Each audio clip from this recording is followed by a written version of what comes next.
Entonces, tenemos dos temas a tratar hoy. Voy a procurar hacerlo ya, son temas largos. Entonces empezaré con el primero, que es en relación a anemia plásica. Entonces, en primer lugar, la definición. ¿Qué es una anemia plásica? Es una pancitopenia, o sea, cuando hablamos de pancitopenia, es que en el hemograma estamos viendo las tres series disminuidas, la anemia, la trombocitopenia y la neutropenia.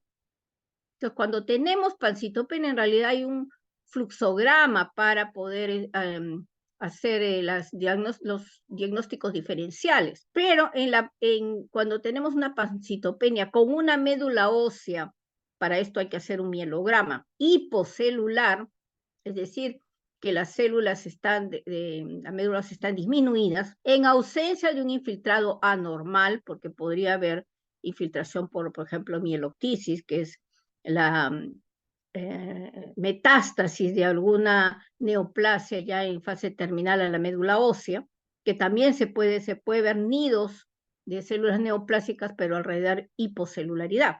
Entonces aquí se refiere que hay una médula hipocelular con ausencia de estas células anormales y un incremento de la reticulina. Y aquí estamos viendo en este slide dos biopsias de hueso.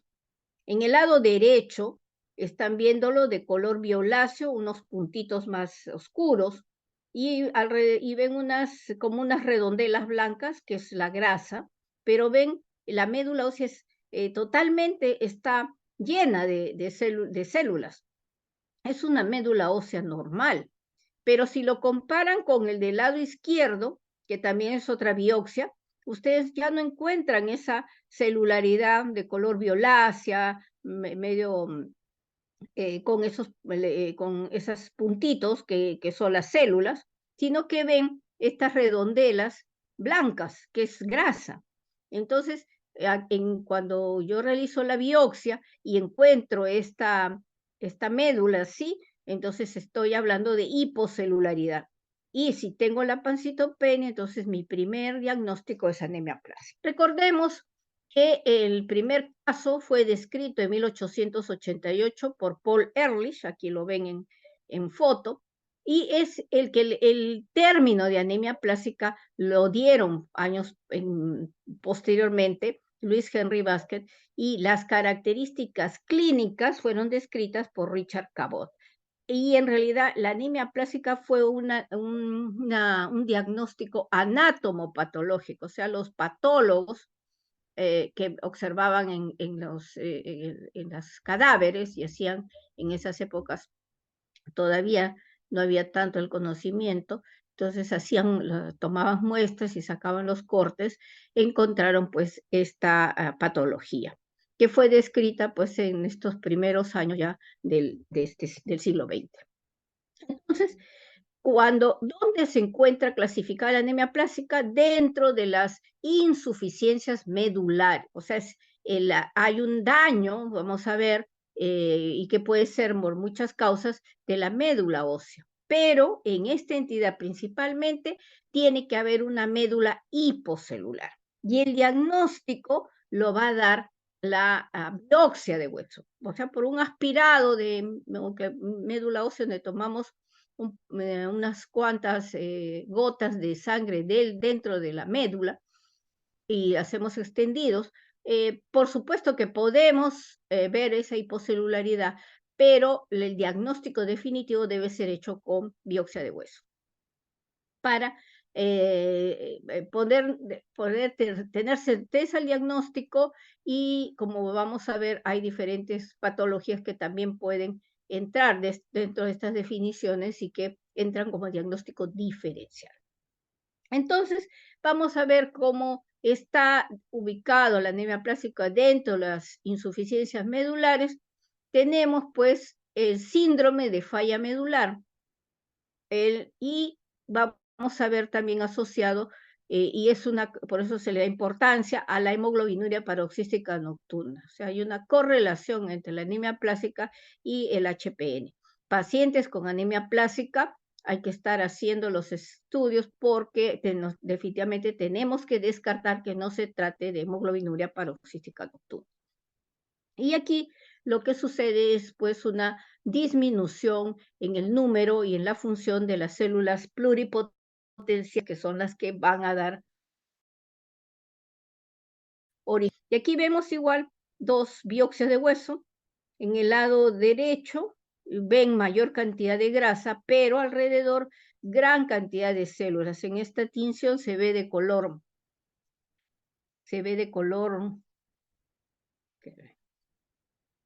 vamos a ver un color más o menos azulino, va a depender de la tinción. Y ven al lado izquierdo esas redondelas, que es pura grasa, con algunas células, aquí se ve de color marrón, con algunos nidos de células. O sea, a pesar de que la anemia plástica, digamos, hay una hipoplasia celular, siempre va a haber células, ¿no? Aunque en pequeña cantidad. Y generalmente, ¿cuáles son el tipo de células? Son las células plasmáticas y algunos linfocitos. Las células plasmáticas son las células en la médula que duran más tiempo y por eso es que van a ir desapareciendo progresivamente. Entonces tenemos que tener también mucho cuidado en el diagnóstico, porque por eso es que es la biopsia de hueso. Porque si yo tomo por aspirado, que es colocar una aguja y jalar sangre, de repente yo entro con esta aguja y toco un nido de células plasmáticas. Entonces, cuando me hago mi extendido, encuentro gran cantidad de plasmáticas y ya puedo hacer el diagnóstico de mieloma múltiple cuando no lo es, ¿no? Es porque estas células plasmáticas son las últimas que se van a perder en una médula de una anemia plástica, ¿no? Entonces, como estamos dentro de lo que llamamos insuficiencias medulares, vamos a ver las diferentes patologías que podrían entrar dentro de los diagnósticos diferenciales. Entonces, en primer lugar, las patologías cuantitativas o aplásicas. O sea, aquí las células han disminuido. Pueden ser de tipo global o parcial. Hemos tenido casos en donde hay un solo tipo de serie hematopoyética comprometida. Por ejemplo, eritroblastopenia, donde solo afecta la serie roja, neutropenia, que es lo más común que vemos, porque hay diferentes patologías y las quimioterapias, por ejemplo, que recibe un paciente pueden causar neutropenia, y la trombocitopenia megacariocítica, que puede ser congénita o también adquirida. En cambio, dentro de las globales, definitivamente aquí sí la tenemos, a la anemia plástica con sus diferentes variantes, ¿no? Que vamos a ver que puede ser de tipo adquirida o también congénita.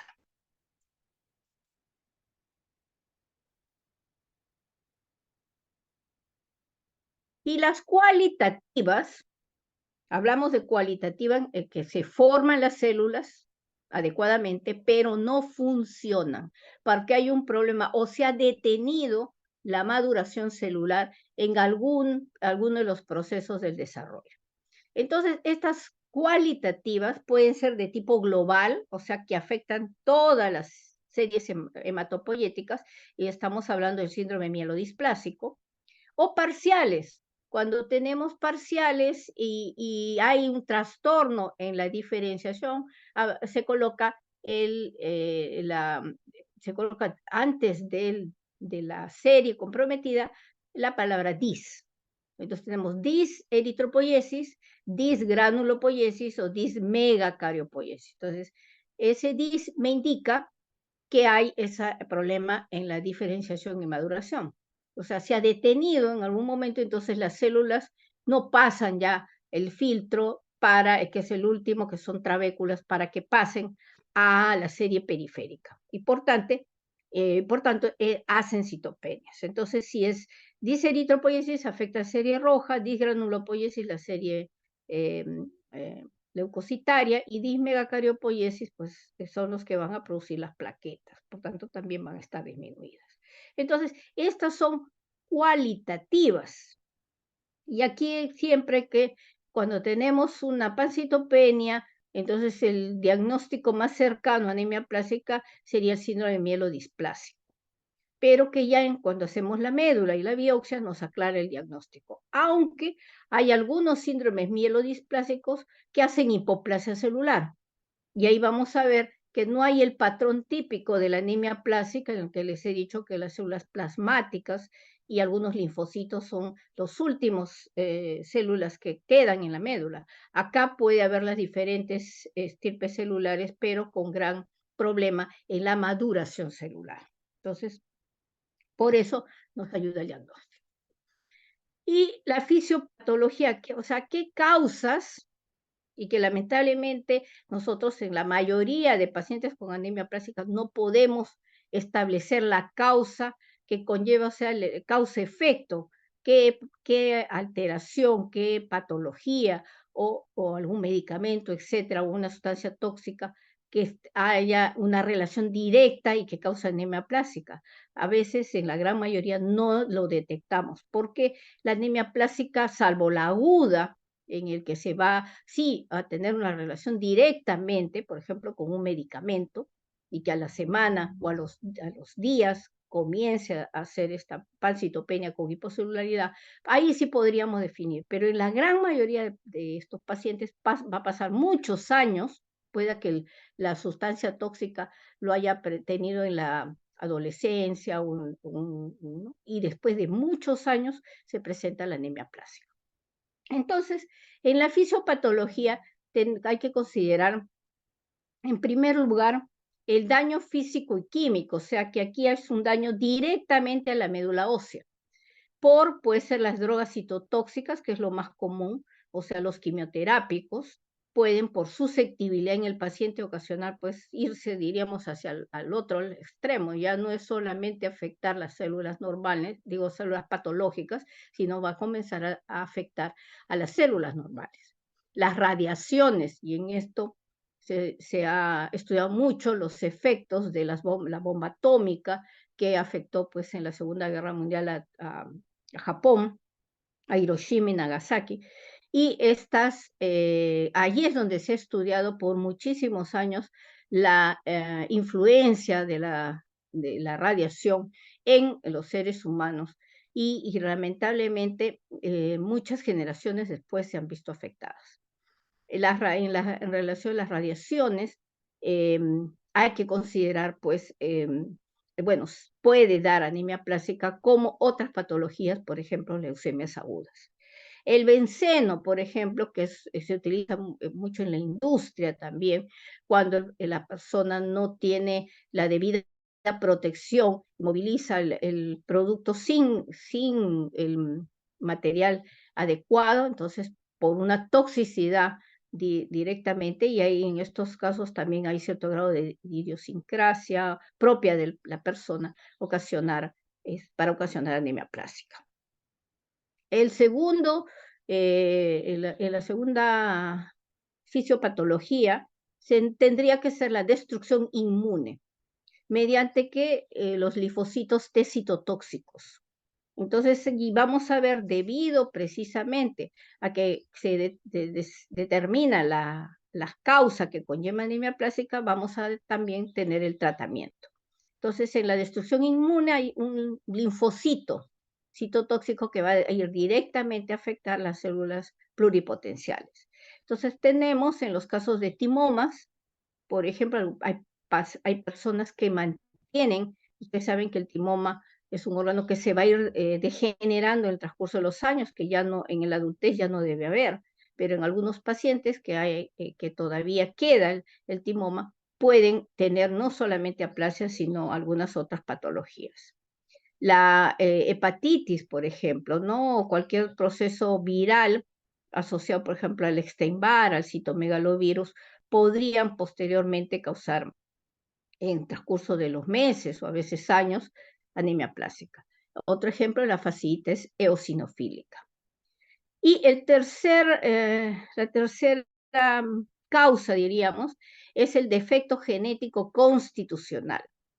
Y aquí vamos a hablar un poquito, son los trastornos y mutaciones genéticas propias de la persona, o sea que ya el niño o niña nacen con este defecto y con susceptibilidad a tener anemia plástica. Aquí te vamos a ver como ejemplo es la anemia de Fanconi, que es una anemia que es congénita.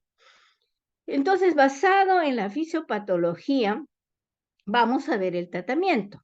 En el primer grupo, como hay un daño físico-químico directamente a la médula ósea, lamentablemente es como si fuera un terreno en donde no cultiva nada porque está totalmente destruido.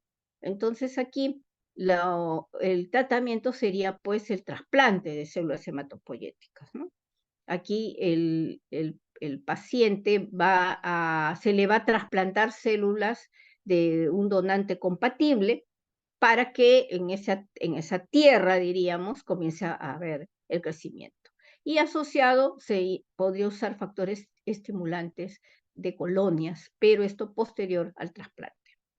En el segundo grupo, como hay una destrucción inmune, yo puedo usar terapia inmunosupresora, es decir, bloquear mediante el tratamiento a los linfocitos T citotóxicos que son los responsables de dañar la célula pluripotencial.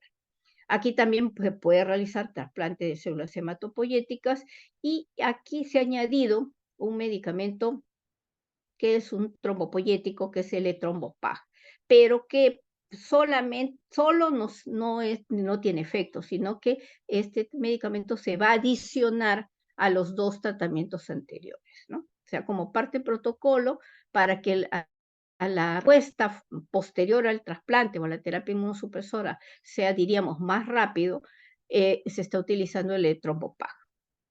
Y en relación al tercer grupo, que es el defecto constitucional, aquí lamentablemente solo le queda el trasplante, porque son niños que nacen ya con estos trastornos y por tanto la terapia, por ejemplo, inmunosupresora no tendría sentido. También se utilizan andrógenos, pero vamos a ver que solos no tienen mayor efecto. Entonces, en este último grupo de síndrome constitucional, ¿qué va a ocurrir? Entonces, estamos hablando de una falla de la médula ósea como resultado de la pérdida específica de función de las líneas germinales. Y aquí vamos a ver el problema es directamente al ADN. Entonces, hay una serie de patologías que van a ocasionar lesiones genéticas que disminuyen la capacidad de la célula stem cell para reparar el ADN. Y aquí esta es la causa fundamental en la anemia de Fanconi. O va a interferir con la diferenciación y la autorrenovación, como son las deficiencias del GATA2. En este caso, la célula muere y no se va a reproducir con la regularidad que debe hacerse en una persona normal, ¿no? Entonces, aquí en síndrome constitucional, principalmente tenemos la anemia de Fanconi y la deficiencia del GATA2, que se va a asociar al síndrome de Down. Por eso es que en el Down suele tener muchas patologías, no solamente podría haber anemia plástica, sino principalmente leucemias agudas, ¿no? Y esto es porque hay un trastorno ya en las células germinales.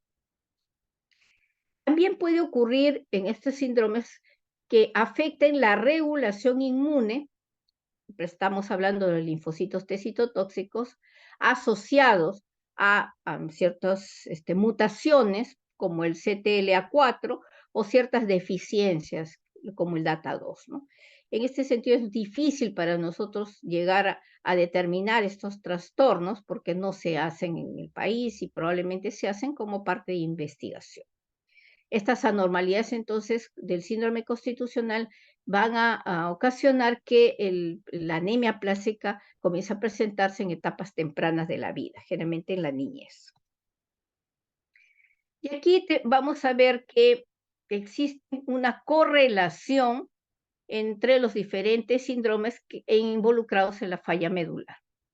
Y estamos viendo acá,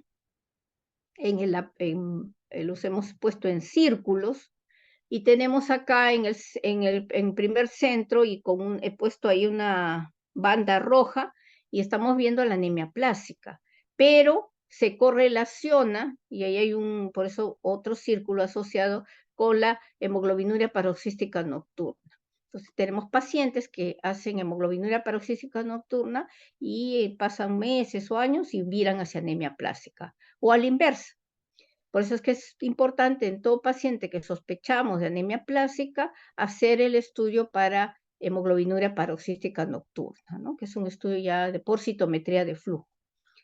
Tenemos en este cuadro también la linfocitosis granular, las células grandes, y aquí involucramos a las citopenias selectivas, ¿no? Tenemos que puede haber una aplasia de células rojas puras, agranulocitosis, cuando hay una neutropenia severa, o la trombocitopenia amegacariocítica, debido a que no hay producción de megacariocitos, y estos son los que pues sintetizan las plaquetas. Y para el lado derecho vemos la asociación también de la anemia plástica con el síndrome mielodisplásico. Y como les comenté, en algunos casos puede haber una hipocelularidad, por eso la correlación. Y el síndrome mielodisplásico se asocia, y ustedes saben, ya se han hecho la clase, un porcentaje va a virar a leucemias agudas, ¿no? En el transcurso de los años, ¿no? Entonces, diríamos, estas patologías están relacionadas porque todas hay un fondo y están incluidas dentro del síndrome de falla medular y tendremos que hacer los diagnósticos diferenciales. Entonces decíamos que las causas pueden ser hereditarias, y aquí tenemos principalmente, y vamos a hablar algo de la anemia Fanconi, pero tenemos acá también la anemia de Diamond-Blackfan o el síndrome de Schwarz-Dagmar, que son estas otras patologías raras. La anemia Fanconi sí podemos verlo. Nosotros ahora tenemos un paciente de 21 años que fue diagnosticado de anemia Fanconi. Lamentablemente no pudo trasplantarse. Es un serio problema en nuestro país porque solo hay pocos centros que trasplantan y por tanto, lamentablemente, estos pacientes reciben transfusiones de sangre, transfusiones y al final hacen hemocromatosis y mueren, incluso puede ser por la misma hemocromatosis que ya infiltra, gran cantidad de hierro se va depositando en el corazón, en el hígado, en las glándulas suprarrenales y comienza a haber pues las insuficiencias o mueren por las diferentes citopenias, ¿no? Infectados por sepsis o trombocitopenias severas, hacen hemorragia intracerebral y mueren, ¿no? Entonces, lamentablemente, y ese es el gran problema en la anemia plástica, lo vamos a ver, el trasplante de médula tampoco no es la panacea, ¿no? Y a veces hay que tener suerte en encontrar una médula compatible.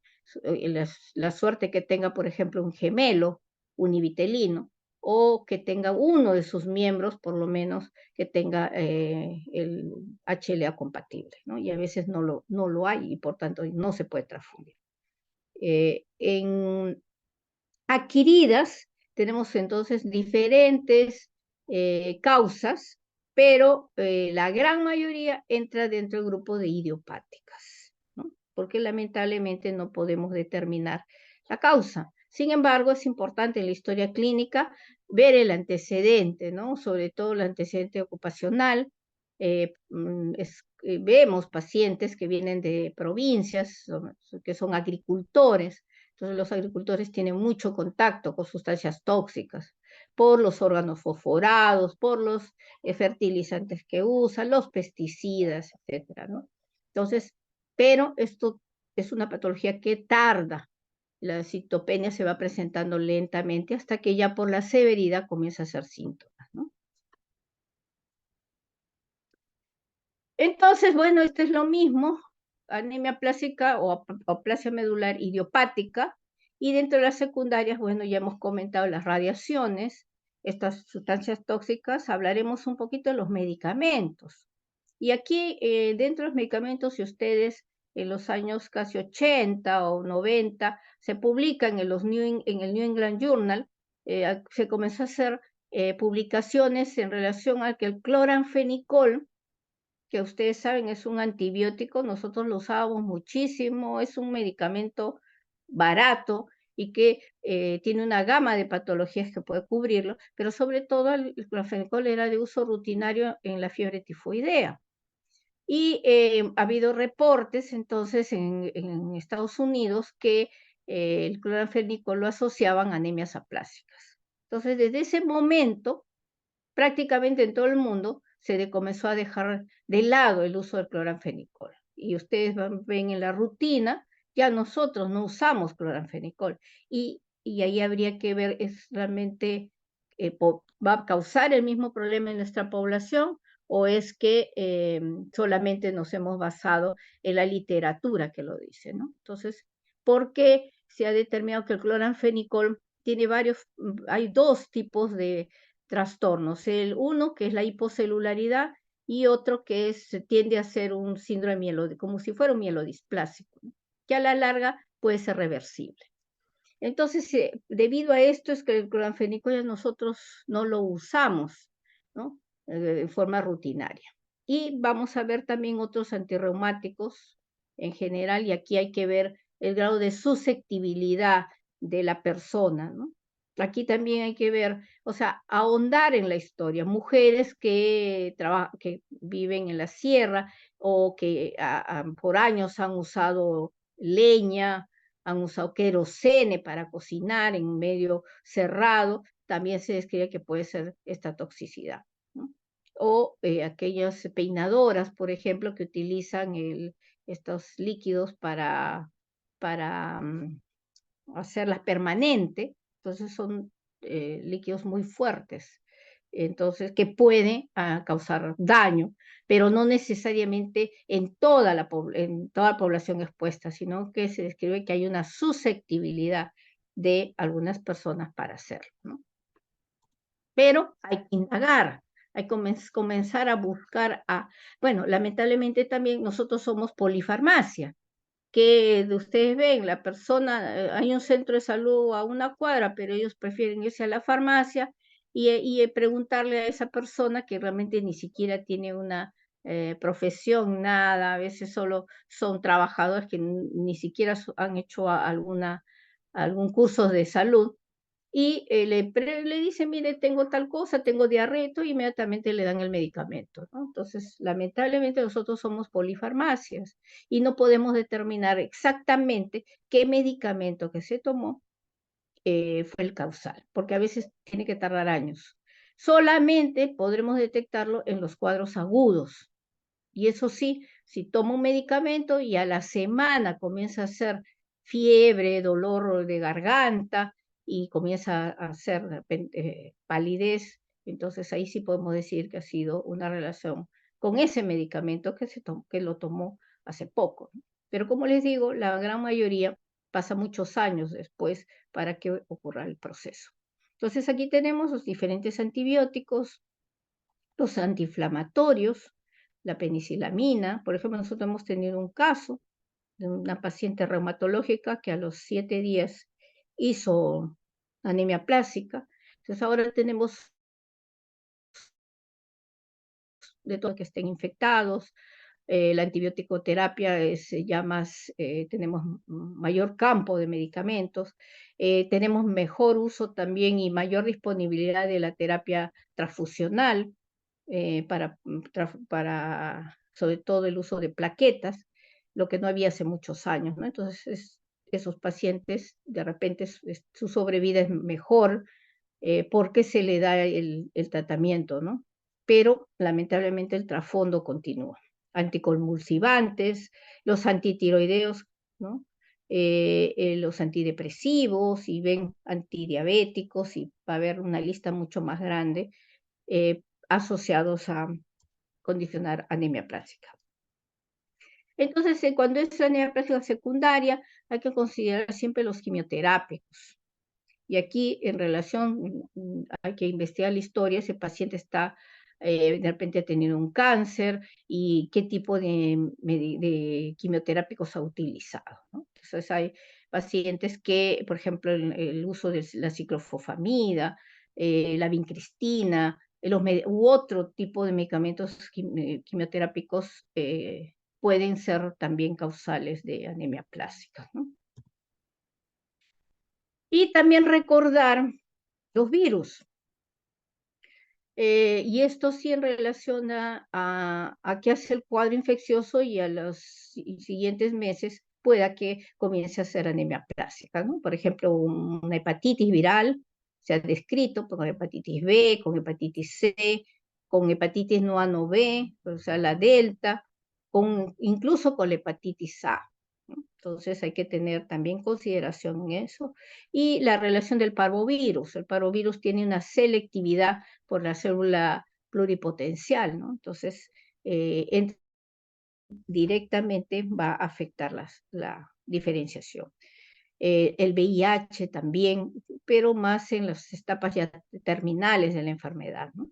Y el virus de Epstein-Barr. Entonces, cuando tenemos un paciente con ese diagnóstico, tenemos que de todas maneras rastrear, hacer las pruebas para investigar alguna patología que subyacente, ¿no? Entonces hay que hacer las muestras para procesos infecciosos, virales, para el VIH, para el Epstein-Barr, parvovirus, etcétera, ¿no? Entonces, buscando si es que hay positividad y que podamos considerarlo como responsable. Y en las enfermedades inmunológicas tenemos cuando hay una reacción injerto contra huésped producida por las transfusiones, y eso lo vamos a ver en las reacciones transfusionales, son rarísimas, pero sí se describen. Imagínate tantos años que trabajamos incluso yo he sido 10 años jefe de banco de sangre, y nunca hemos visto una reacción de injerto contra huésped, ¿no? Como lo que se ve pues en pacientes trasplantados. Esto es por las transfusiones, porque ustedes saben pues que se transfunde sangre, que es un tejido, ¿no? Y entonces puede, si se describe, que haga una reacción injerto contra huésped y de ahí aplasia y muere, ¿no? La fascitis eosinofílica también es otra que se describe mucho asociado, y esto por componente inmunológico. También hablábamos pues del timoma, que ya lo hemos dicho, la hipogamaglobulinemias, el lupus eritematoso sistémico, y se ha descrito algunos casos de gestantes que durante el embarazo hacen hipoplasia celular, o sea, anemia plásica, como un mecanismo de defensa, de rechazo de la madre hacia el feto, y que es reversible. El bebé nace y la médula comienza sola a volver a producir las diferentes estirpes celulares. Y también ya habíamos hablado de la relación de anemia plástica con la hemoglobinuria paroxística nocturna, ¿no? Veamos entonces unas cuantas slides en relación a la aplasia medular congénita, que es la más frecuente dentro de la gran gama de patologías que pueden causar esto, la anemia de Fanconi. La anemia de Fanconi es, en primer lugar, autosómico recesivo. Esto significa que para que haya la anemia de Fanconi tiene que haber pues los dos padres tener el gen para que se manifieste en ese niño, ¿no? O niña, ¿no? Entonces, ¿cuáles son las características de la anemia de Fanconi? Uno, falcitopenia progresiva. Dos, la fragilidad cromosómica es la que me va a dar el diagnóstico, vamos a hablar algo posteriormente. Las malformaciones congénitas asociadas, y va a haber un mayor riesgo de neoplasias malignas, ¿no? Estos pequeños, en el transcurso de los años, pueden debutar con leucemias agudas, con linfomas y fallecer. Entonces, vamos a ver que en esta patología, que es compleja y muchas veces difícil de diagnosticar, o sea, hay pacientes que pasan desapercibidos y de repente ni siquiera se sabe que tienen anemia de Fanconi, porque eh, la, mientras más severo sea el cuadro, entonces la pancitopenia, si va a ser más severa, entonces sí va a permitir que el paciente o la persona acuda al hospital. Pero algunas veces se produce solamente citopenias leves, y como aquí no estamos ni siquiera tampoco acostumbrados a hacernos un control rutinario, por lo menos de un hemograma, de repente se detecta esta patología en la adultez, ¿no? Muchos pacientes desarrollan la enfermedad durante la infancia, pero otros pueden llegar a la adolescencia, incluso a la edad adulta, sin mayores problemas hematológicos. y muchos pacientes tienen malformaciones, pero otros no tienen ningún defecto, ¿no? Entonces, hay que pensar en la patología para hacer los estudios. Entonces, puede haber pacientes con muchas malformaciones y anemia a edades tempranas. Entonces, ahí sí hay que hacer la investigación de anemia Fanconi. ¿Cuál es la prueba que me ayuda al diagnóstico? Es la fragilidad cromosómica. O sea, cuando yo tengo la sospecha en estos niñitos, yo le tengo que hacer esta prueba, ¿no? La fragilidad cromosómica, que es en el único centro que lo hacen es el Instituto del Niño de San Borja, ¿no?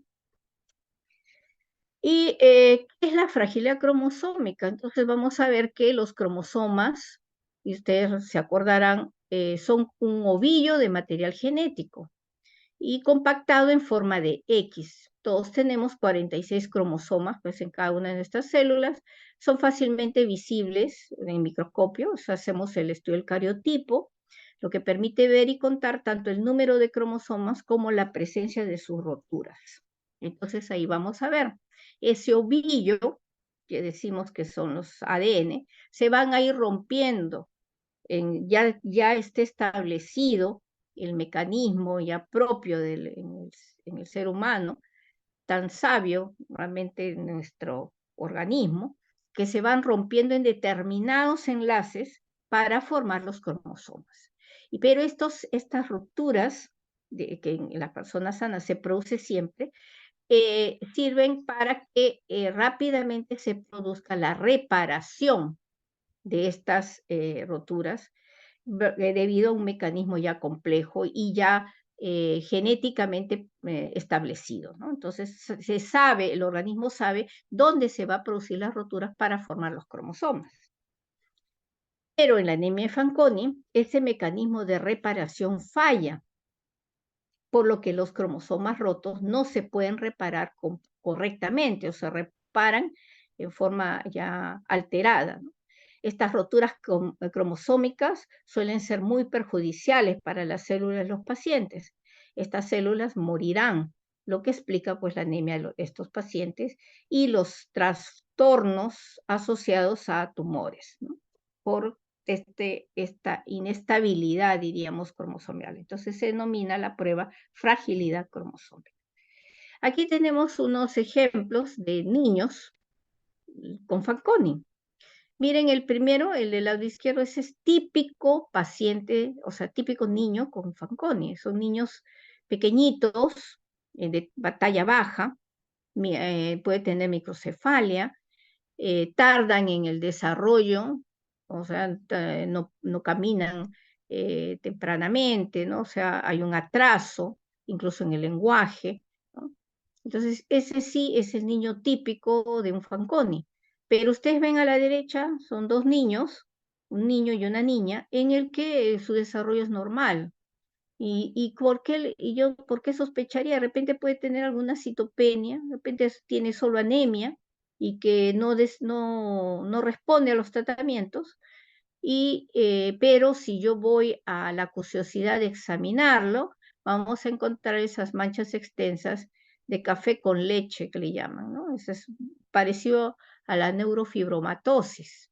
Ustedes lo ven ahí en la niña, si es grande, las lesiones hipercrómicas, que basta incluso el brazo, pero ven en este otro niño, solamente tiene una lesión atrás en el cuello y cercano a una de las nalgas, ¿no? Entonces, hay que examinar al paciente para poder ver si existen estas lesiones, si tiene una citopenia, entonces sospechar en anemia de Fanconi. Entonces, bueno, aquí recordemos la fisiopatología entonces de la anemia plástica. Tenemos una actividad hematopoyética reducida, porque eso me indica, o sea, no hay producción celular. Y esto lo vamos a ver si puedo hacer la citometría de flujo, el CD34 va a estar disminuido, ¿no? Entonces, por diferentes causas. El CD34 es el anticuerpo monoclonal que me va a decir específicamente cuántas células stem cell tenemos. Y el CD34 nos ayuda en las unidades de trasplante. Es esta medición de esas células para determinar cuántas células vamos a obtener de un donante para trasplantar al paciente, ¿no? Porque me representa la cantidad de células stem cell que hay. El segundo, ya que ya decíamos, el componente inmune por la destrucción mediada por linfocitos T citotóxicos. Y algo también importante que se ha determinado que la acción destructiva induce la muerte de las células, ¿no? O sea, hay una apoptosis incrementada. O sea, hay pocas células y las pocas que se producen se destruyen rápidamente, ¿no? Entonces vamos a estos mecanismos, son importantes para después definir el tratamiento. Bueno, en cuanto a la epidemiología, no tenemos datos en el Perú y eso de verdad que es terrible. Si ustedes me preguntan de algunas patologías, no tenemos de ninguna, ¿no? Entonces ahí lamentablemente no estamos avanzando, es importantísimo, no solamente para aplasia, sino para prácticamente todas las patologías, tener las incidencias o las prevalencias para poder saber si nuestras patologías son similares o las frecuencias sean similares a otros países, ¿no? Nosotros siempre tomamos datos de fuera. Entonces, su incidencia es de 2 a 5 casos por millón de habitantes por año, y es mayor en países en vías de desarrollo y en el Asia, en ciertas regiones del Asia. Afecta a ambos sexos y la distribución es bifásica con respecto a la edad. O sea, hay un pico en niños más mayorcitos, entre 6, 10 años, 12 años, y adultos jóvenes, y hay otro pico en ancianos. Pero si me dicen, ¿dónde es más frecuente? En niños o en adultos jóvenes. En ancianos, más frecuente es el síndrome mielodisplásico. Entonces, si se presenta, de repente es una mielodisplasia con hipocelularidad. Entonces, entraría como el diagnóstico diferencial.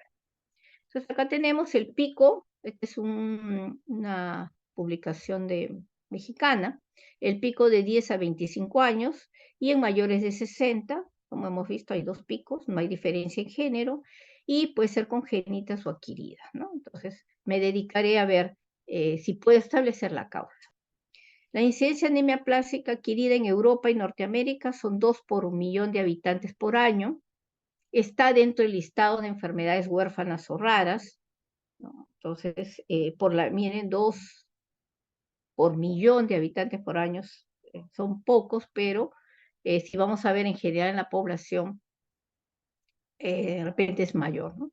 La incidencia es de 2 a 3 veces mayor en el este de Asia y se asocia a su tipo de alimentación, que utilizan unas sustancias que probablemente sean tóxicas, y se va a ver esto ya en esta población porque tienen la frecuencia, el contacto con esas sustancias.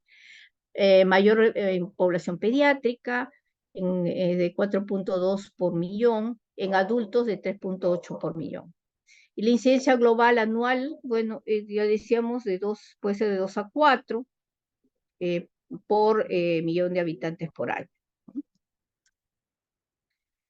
En cuanto a las manifestaciones clínicas, su inicio es insidioso.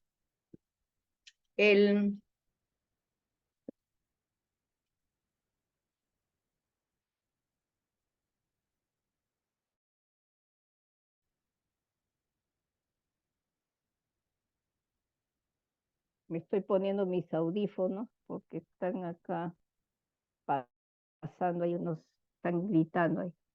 Entonces el comienzo es insidioso y los síntomas se van a asociar a las citopenias.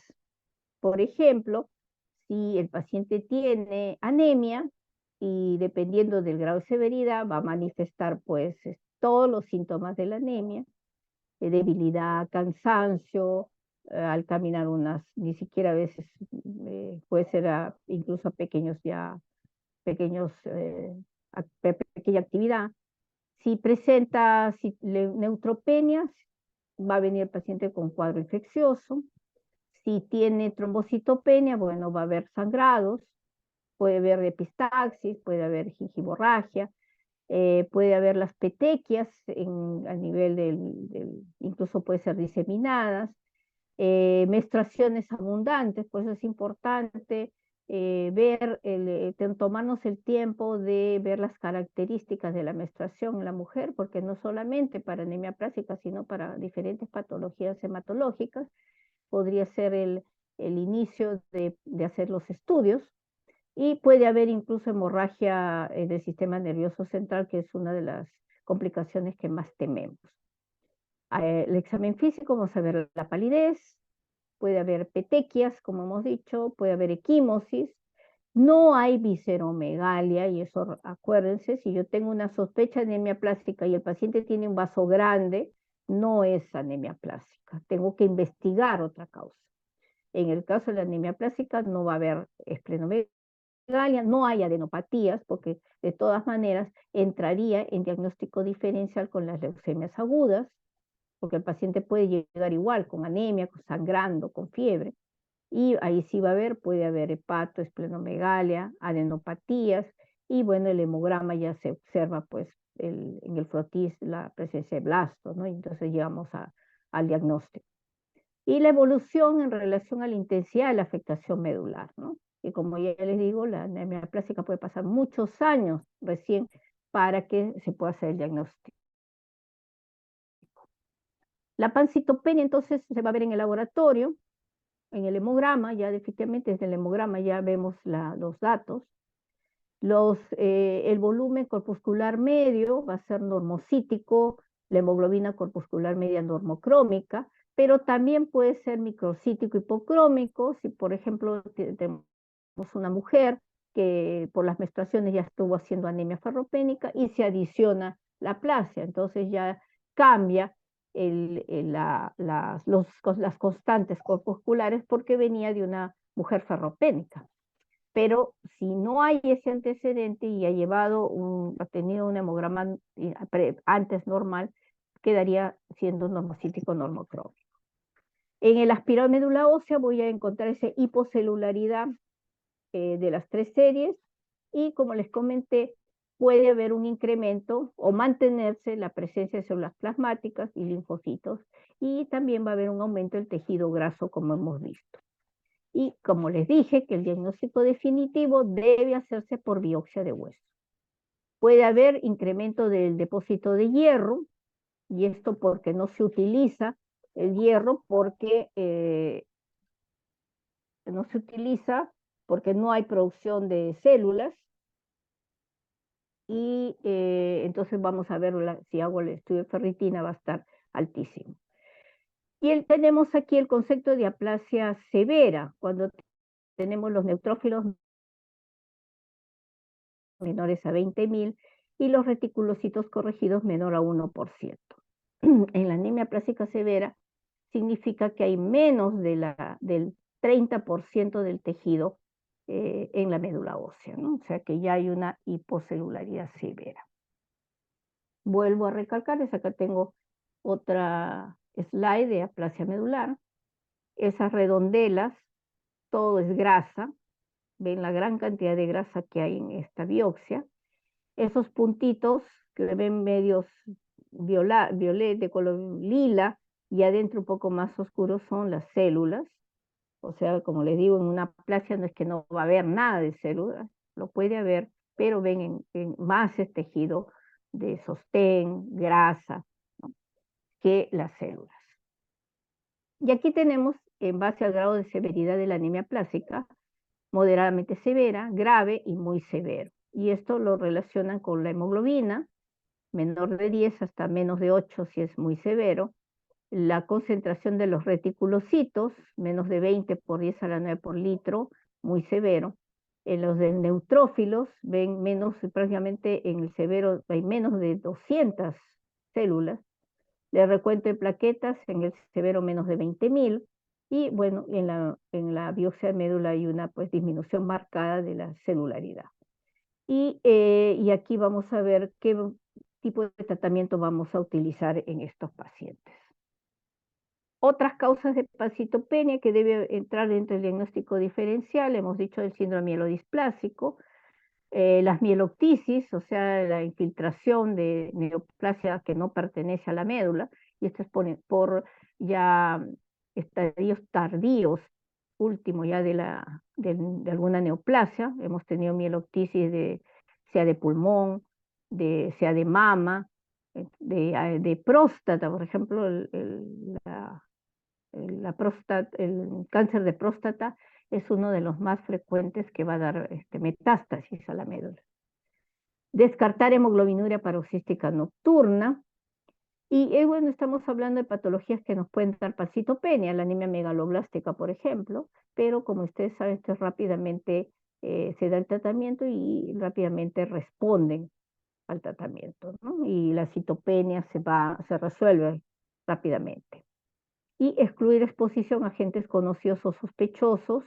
Hay que ver en la historia clínica, tratar de investigar, indagar en la vida del paciente qué posibilidad ha tenido o algún mecanismo tóxico y en qué momento de la vida, ¿no? En cuanto al tratamiento, entonces tenemos dos posibilidades. El reemplazo de todo el sistema, que ya está dañado, como es como un terreno que ha sido quemado, entonces ahí ya no crece nada, tenemos que reemplazar ese tejido. Y el segundo, como sabemos que en la fisiopatología también puede haber la presencia de linfocitos T citotóxicos, entonces este es componente inmune. Y por tanto, la segunda posibilidad de tratamiento sería la supresión de este proceso destructivo.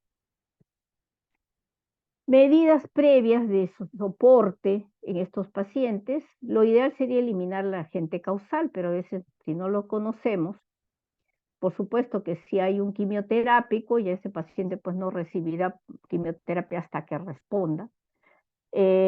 O se describe de que en realidad que como alrededor en su medio de vida de repente hay algún factor condicionante de toxicidad, algunas veces se recomienda que incluso se cambien de localidad, se cambien de zona, ¿no? Si es un agricultor, por ejemplo, está ahí en su vida diaria la toxicidad, pero lamentablemente pues a veces son personas que viven ahí necesariamente que no tienen dónde trasladarse a otro sitio, es más complicado y por tanto es a veces imposible hacerlo, ¿no? En segundo lugar, hay que valorar la neutropenia y si está infectado, ¿no? Entonces, para dar rápidamente un tratamiento antibiótico. No hay que dar intramusculares, porque ya saben, por las trombocitopenias.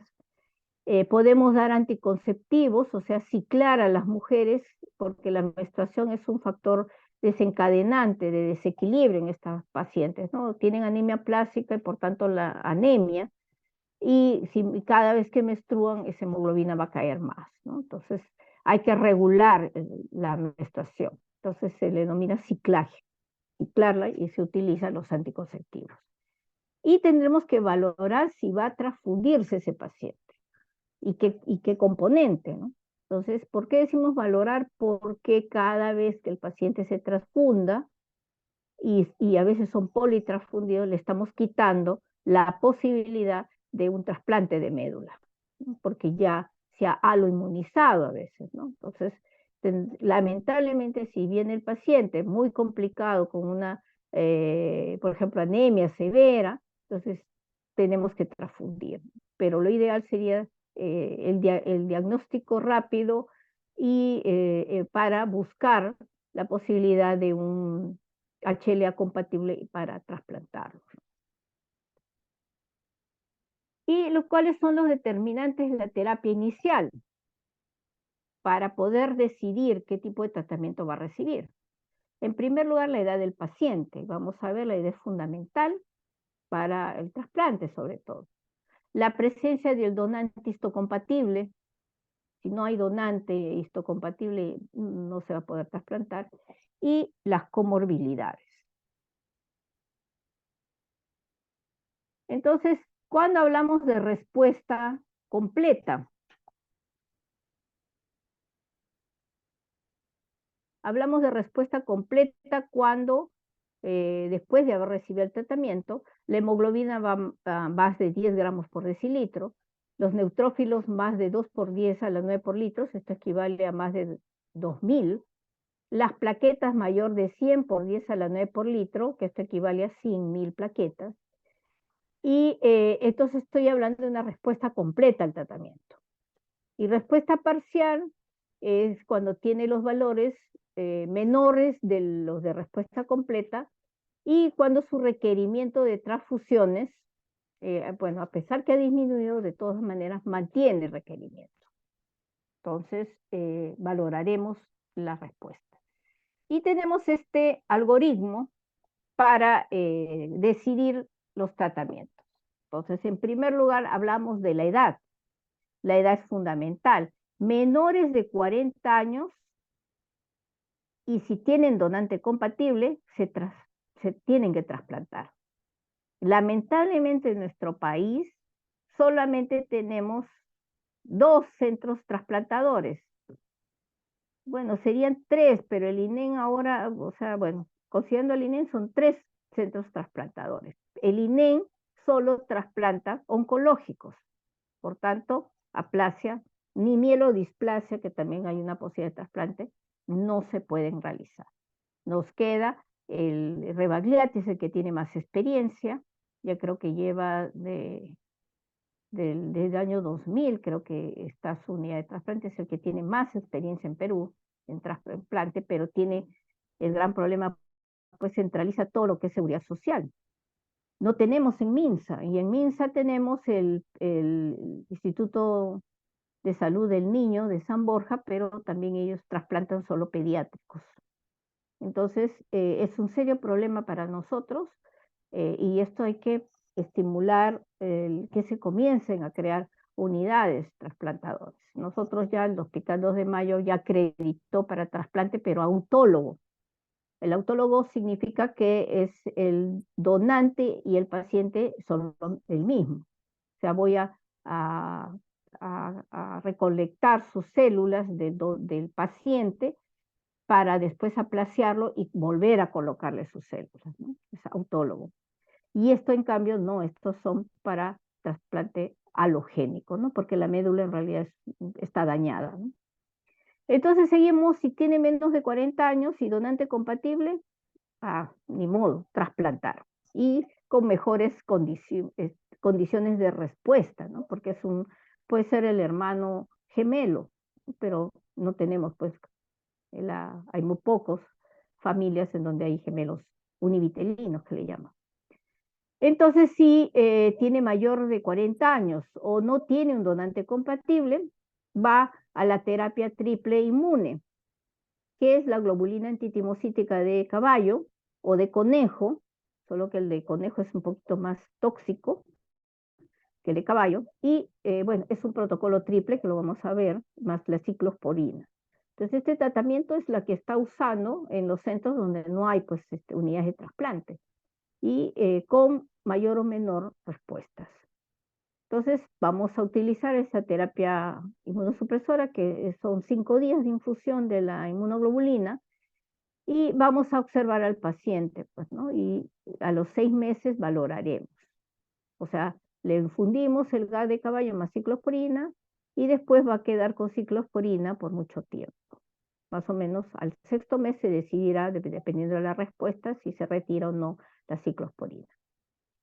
Si a los 6 meses no hay respuesta, si son niños y adultos jóvenes con donador compatible no relacionado, o sea, el no relacionado, arriba fue pues el univitelino, aquí son puede ser familiares alrededor, o sea, tienen no el 100% de compatibilidad, pueden ser hermanos, pueden ser tíos, ¿no? O si entran a la base de datos hay una base internacional de unidades para tener, donde están miles de donantes con su histocompatibilidad y entonces se hace la búsqueda, pero Perú lamentablemente no está en esa red para poder ver esas condiciones de si habrá algún donante compatible. Creo que hay que escribirse y bueno, sé que el Rebagliati no, que es el centro de mayor especie, no lo ha hecho. Entonces, Aquí es evaluar ya el otro tipo de donante. Si tiene más de 40 años, con donante compatible, considerar el trasplante, y eso ya dependerá de los centros de trasplante, si es que deciden no hacerlo. Y sin donante histocompatible o no adecuado para trasplante, o sea, acá no tenemos donantes y tampoco, o sea, es más difícil, o sea, sin donante histocompatible o no es adecuado para el trasplante por de repente las comorbilidades, y ese es el tercer factor importante para el trasplante, decidir el trasplante en las comorbilidades, ¿no? Entonces, si acá no está, es un paciente que tiene comorbilidad y entonces sería un riesgo, entonces pasamos a repetir la inmunosupresión, pero ya con GAT de conejo. Al inicio fue de caballo. Si es que hemos usado la de caballo y no ha respondido, pasamos a la de conejo. Más ciclosporina o el alemtuzumab, que no lo tenemos.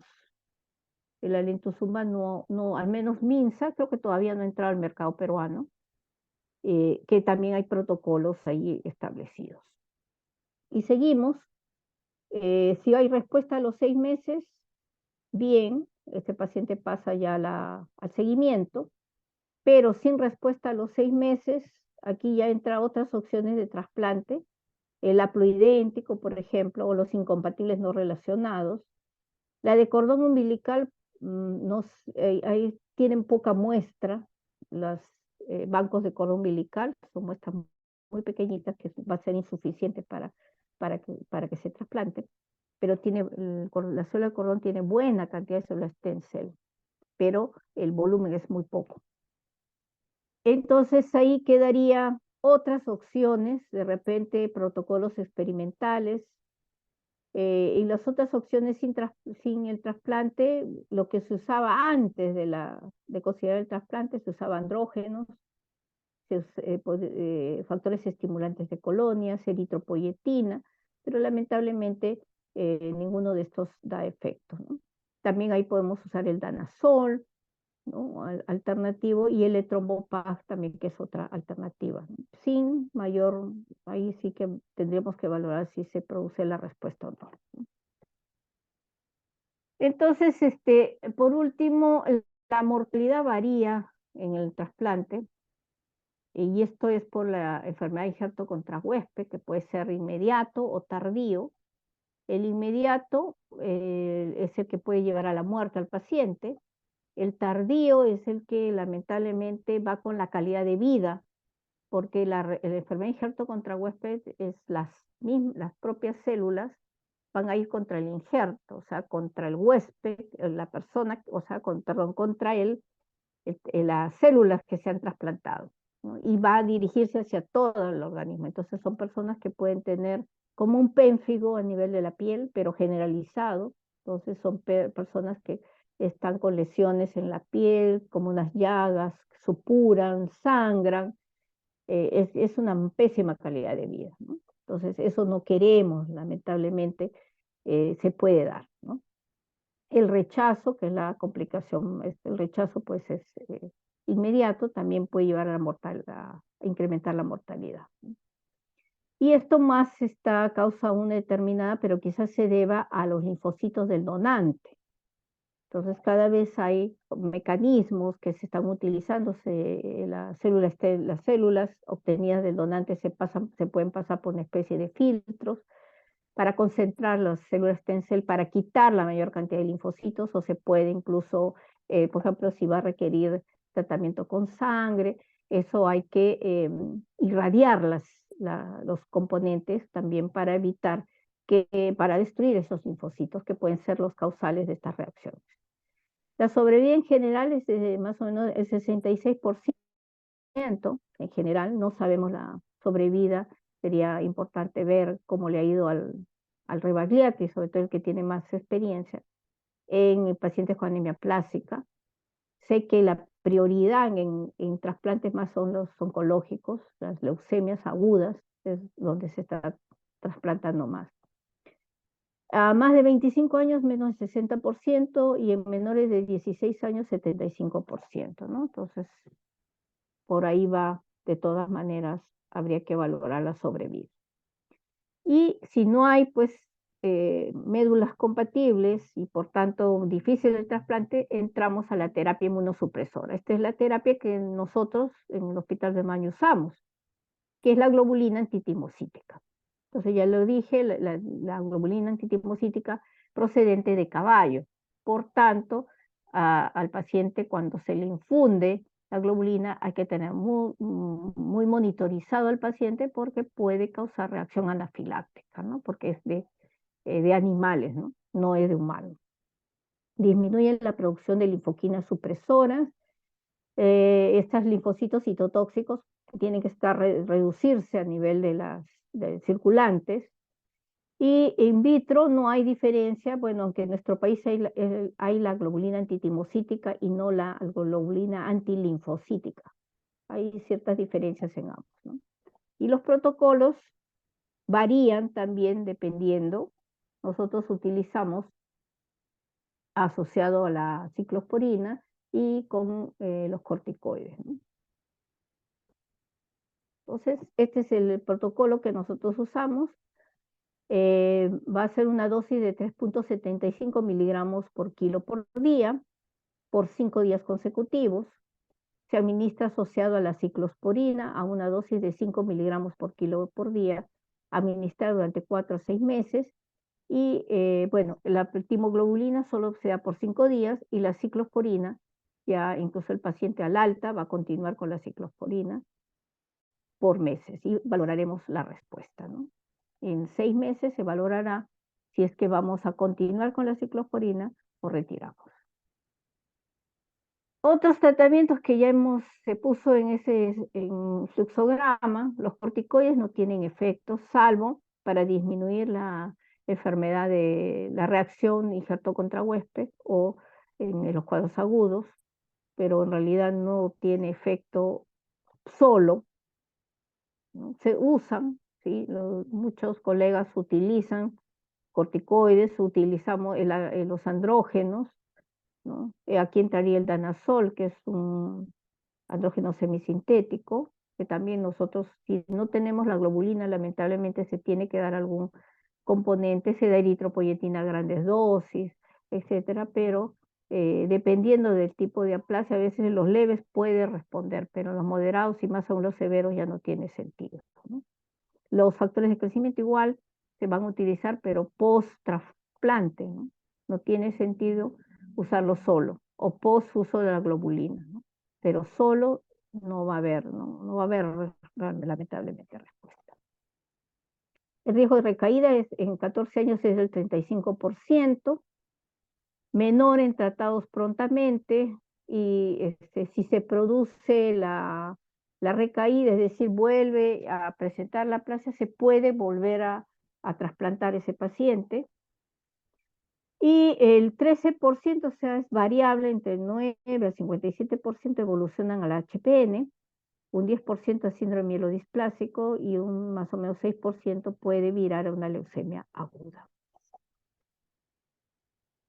Y los nuevos tratamientos, el etrombopag, el alemtuzumab y el daclizumab, ¿no? Estos dos últimos son anticuerpos monoclonales. El etrombopag, hasta el 30% de pacientes sometidos a trasplante quedan pancitopénicos y sobre todo las plaquetas no suben. Entonces el etrombopag promueve la hematopoiesis. Es una trombopoietina reguladora de la hematopoiesis y va hacia el receptor de un receptor de trombopoietina que se puede expresar en la célula madre hematopoietica.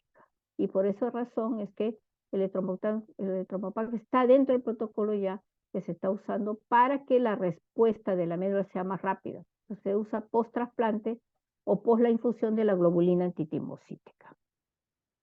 El alemtuzumab es un anticuerpo monoclonal humanizado, IgG de la clase 1, y se va a unir a la célula CD52 positivas que está presente tanto en el linfocito B como en el T. Entonces, su mecanismo de acción induce citotoxicidad dependiente de anticuerpos y complemento, y tiene pues el efecto inmunosupresor de esos linfocitos T citotóxicos, ¿no? Pero aquí el uso de la lentuzumab hay que tener cuidado porque como es un anticuerpo monoclonal, puede haber el riesgo de infecciones. El daclizumab también es un anticuerpo monoclonal humanizado de la clase IgG1. Tiene una expresión en linfocitos T. O sea, ambos lo que hacen es atacar a los linfocitos T citotóxicos, ¿no? Que es, por tanto, estas son las células que ocasionan la destrucción de las células pluripotenciales, ¿no? Entonces es bloquear la producción inmune de estas, ese es el mecanismo inmune de la anemia plástica. Hemos terminado anemia plástica, no sé si hay alguna pregunta.